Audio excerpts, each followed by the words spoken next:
Caffeine. It's the most widely used psychoactive substance on the planet, and most people don't even think of it as a drug. It hides inside the morning coffee, the afternoon tea, the soda can, the energy drink before the gym.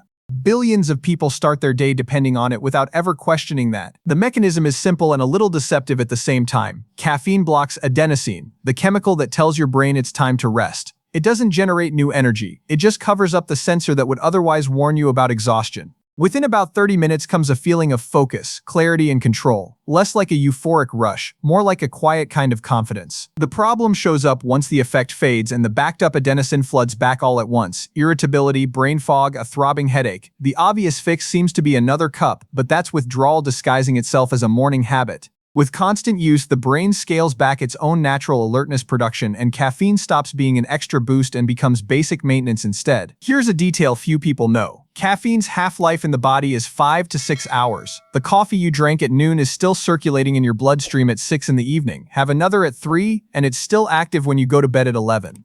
That explains a lot of the light, fragmented sleep so many people suffer through without ever connecting it back to that afternoon cup. Nicotine. Among every substance that hooks the human brain, few work as fast as this one. Within seconds of the first drag, it's already in the brain releasing dopamine, and the sensation arrives almost instantly. Calm, focus, a sense of control. That speed is exactly what makes it so dangerous. Inhaled nicotine reaches the brain in roughly 10 seconds, faster than if it were injected directly into a vein. The faster the dopamine spike, the stronger the conditioning, and the brain locks in that pattern within milliseconds, without asking permission. The feeling barely lasts though. Once the dopamine fades, tension comes back stronger than before, and the hand is already reaching for the next cigarette. That's the entire cycle right there. Each drag relieves the discomfort created by the one before it. It's not a moment of peace, it's the temporary removal of a withdrawal the substance itself installed minutes earlier. Over time, the brain resets its own baseline for what feels normal. Anything outside the window between cigarettes starts to feel dull, flattened. The physical damage, lungs, blood vessels, heart, is well known. The quiet damage is different, a private conviction that basic functioning as a person depends on that next cigarette. Less pure pleasure-seeking, more survival in disguise. Alcohol. It's the only central nervous system depressant that nearly every culture on the planet has, at some point, decided to call acceptable, even worth celebrating. It shows up at parties, dinners, weddings, funerals, Sunday lunch, and Friday happy hour. People drink to unwind, to belong, to forget for a few hours. Once it enters the bloodstream, alcohol starts scrambling communication between regions of the brain. At first it's seductive, warmth in the chest, easy confidence, social ease. You feel and seem more like yourself, minus your usual filters. At the peak, rational judgment is the first thing to switch off. Emotions turn up in volume, the voice gets louder. Laughter comes easier, and lines you'd never cross sober start to look reasonable. Alcohol slows the brain down while convincing it that it's still fully in charge. That's the exact trick and exactly the danger. The next morning hangover is the brain trying to recover from a real chemical collapse. The more frequent the drinking, the more the body comes to depend on alcohol just to reach what used to be its unassisted baseline. One detail rarely mentioned in casual conversation: for someone who has been drinking heavily for years, quitting cold turkey without medical supervision can be fatal. Seizures, delirium tremens, cardiovascular collapse. It's one of the few substances where the exit needs to be just as controlled as the entry. Cannabis, perhaps no other substance on this list divides public opinion quite like this one. Its main active compound, THC, enters the bloodstream, travels to the brain, and binds to receptors in the endocannabinoid system, a network that regulates mood, memory, and sensory perception. The most common effect is a stretched, elastic sense of time.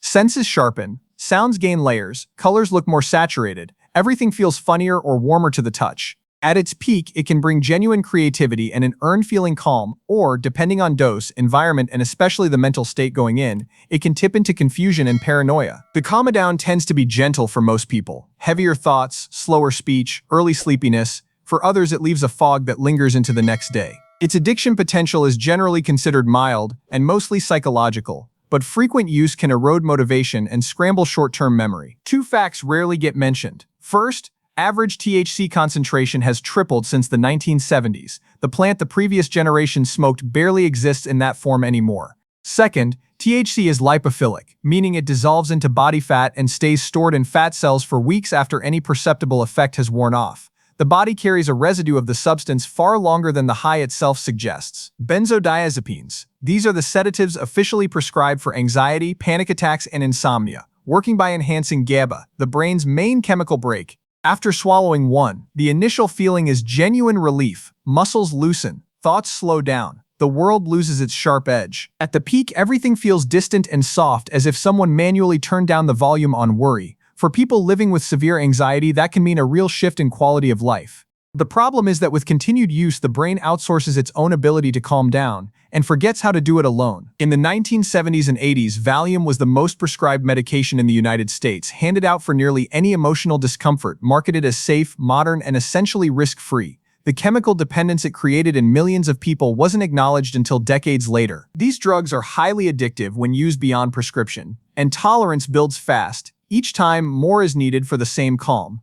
Stopping abruptly can trigger intense anxiety, tremors, and even fatal seizures without medical supervision. Just like alcohol, it's one of the rare cases where quitting suddenly is clinically riskier than continuing. Opioids. Perhaps no category on this list illustrates better how genuine relief can turn into a prison. Coming from the opium poppy or synthesized in a lab, they bind to opioid receptors throughout the brain and body, blocking pain and flooding everything with euphoria. The initial feeling is one of total safety, a dense calm like sinking into the softest blanket that exists. At the peak, everything slows, breathing turns shallow, the heartbeat eases, thoughts drift loose. It's bliss dangerously close to unconsciousness.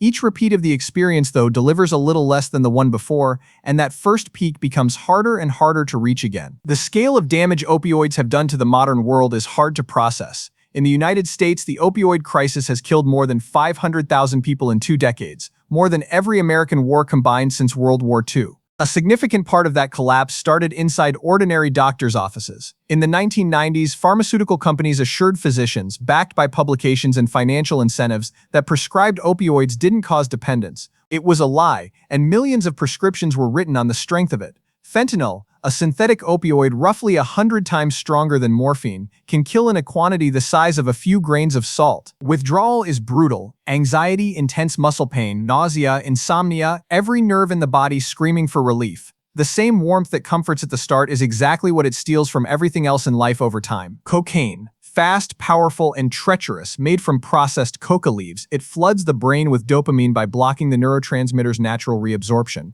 The result is a brain literally drowning in pleasure signals firing all at once. The onset is almost instant. Euphoria, energy, a confidence that seems to have no ceiling. The heart races, pupils dilate, every thought feels brilliant, every move feels flawless. A passing sense of total invincibility. What few people realize is that cocaine constricts the coronary arteries at the exact same time it forces the heart to work at maximum capacity, a combination that has triggered heart attacks in completely healthy young people with no cardiac history on their first or second use. There's no such thing as nearly no risk when it comes to the heart. Crack, often treated as a separate drug entirely, is the exact same molecule in smokable form. The critical difference is how fast it reaches the brain, 8 seconds through the lungs, which maximizes both the effect and the addiction potential. The method of use shapes much of the addictive power, not just the substance itself. Within minutes, dopamine crashes and the calm-down hits hard. Anxiety, physical exhaustion, and an intense urge to do it all again. Methamphetamine, a powerful stimulant that floods the brain with dopamine and adrenaline in near explosive amounts. Within seconds, energy detonates, the heart races, the mind sharpens to a blade's edge, every sense maxes out. It's like flipping a switch you didn't even know existed inside you. At the peak, confidence turns into pure euphoria, and motivation turns into obsession. Speech speeds up, thoughts speed up even faster, and sleep starts to feel entirely optional. You could clean the whole house, work for hours straight, chase a goal that suddenly feels like destiny. But the brain is burning through its entire dopamine supply in one single unsustainable go. The crash that follows is devastating. Energy gone, the mind dropping into deep depression and paranoia, a chemical hangover that can stretch on for days, gray, slow, and hollow. There's a real photographic archive called Faces of Meth, documenting the faces of arrested users at intervals of just months. The visible aging is so dramatic it looks physically impossible in that short a time. The substance also causes what's known as meth mouth. Severe dry mouth combined with teeth grinding and a lack of protective saliva destroys teeth irreversibly within months. It isn't poor hygiene, it's pure biochemistry working against the body. MDMA, known on the street as ecstasy or Molly, it's a synthetic stimulant that does something no other substance on this list replicates quite the same way. It floods the brain with serotonin, dopamine, and oxytocin all at once, the full combination of pleasure, reward, and human connection. At the onset, a deep warmth spreads through the entire body, music gains texture, Light seems to dance, another person's touch feels electric. At the peak, with serotonin maxed out, the world simply feels perfect, and the sense of connection to anyone nearby, friend or total stranger, becomes overwhelming. The catch is that the brain burns through its serotonin reserves too fast, and the calm down lands hard. Emptiness, deep sadness, emotional exhaustion that can last for hours. Frequent users even nicknamed this moment Black Tuesday, the depression that hits 2 or 3 days after a weekend of use, once the serotonin supply hasn't had time to rebuild. Repeated use permanently damages the neurons responsible for releasing serotonin, making natural happiness progressively harder to reach without chemical help. Interestingly, late-stage clinical trials are now investigating MDMA as a treatment for post-traumatic stress disorder, with results that have surprised even the most skeptical researchers in the field. Ketamine. Originally created as a surgical anesthetic, today it's also used in controlled doses to treat depression, but recreationally it's consumed specifically for its dissociative effects. It blocks glutamate, the chemical messenger responsible for processing sensory input and keeping consciousness anchored to the present. Minutes after use, the world starts to feel distant, muffled, like a dream with its own texture. At the peak, perception detaches almost completely, what users call the K-hole, the sensation of floating above your own body, watching your own life from the outside, with time simply stopped. In 2019, the FDA approved an intranasal version of ketamine, sold as Spravato, to treat depression resistant to other treatments, the first antidepressant with a radically new mechanism approved in decades, working in hours instead of weeks. Infusion clinics are spreading worldwide. The same anesthetic that became a recreational drug may be rewriting the future of severe depression treatment. The return to full awareness happens gradually. Vision clears, speech comes back, but thoughts can feel like they're moving underwater for a while. Heavy sustained use causes serious memory problems and severe bladder damage. Ketamine quite literally separates mind from body, and sometimes that separation becomes a place some people choose to stay. LSD, it doesn't alter reality itself, it rewrites how the brain processes it. Usually taken as tiny paper tabs placed under the tongue, in amounts measured in millionths of a gram, which already says something about its sheer potency. The story of its discovery deserves its own spotlight. Swiss chemist Albert Hofmann synthesized LSD in 1938 without noticing anything unusual. 5 years later, in 1943, he accidentally absorbed a tiny amount through his fingertips during a routine experiment and had to bike home while the world around him visibly began to dissolve. An episode that entered pharmacology history as Bicycle Day. The most potent substance in modern psychopharmacology was born from an accident on a bicycle in Switzerland. The compound binds to serotonin receptors, especially 5-HT2A, directly tied to perception and mood. Visual patterns gain a life of their own, colors shift in tone, sounds seem to take on texture. It's not like hallucinations appearing from nowhere, it's more like reality itself starts to breathe. At the peak, which can stretch between 8 and 12 hours, the sense of identity, the part of the brain insisting I am me, temporarily dissolves. The experience can bring a feeling of connection to the entire universe or plunge into the deepest terror ever felt, depending entirely on what's already inside the person before the trip begins. LSD isn't physically addictive, but it's deeply unpredictable. The same dose can be bliss one time and a nightmare the next. Psilocybin, the magic mushrooms. It's a hallucinogenic compound found in certain fungi species that once in the body gets converted into psilocin, a substance that interacts directly with serotonin receptors in the brain. Within half an hour, the senses sharpen and visual patterns begin to shimmer as if the entire world suddenly had a pulse of its own. Laughter comes easily, music feels alive, and awareness of one's own body and breathing intensifies. At the peak, colors pulse, time stretches, and a deep sense of connection can emerge, to nature, to old memories, to emotions buried for years. Some describe it as genuine enlightenment, others as pure disorganized chaos. The calm-down tends to be gentle. Thoughts settle, leaving behind a rare sense of peace or emotional openness. For some people, though, confusion or anxiety lingers for days afterward. The substance isn't physically addictive, but it's powerful and unpredictable, capable of helping break old mental patterns or, in the wrong setting, triggering panic. Science is only now catching up to what indigenous cultures have known for centuries. In 2020, Oregon became the first U.S. state to decriminalize the therapeutic use of psilocybin.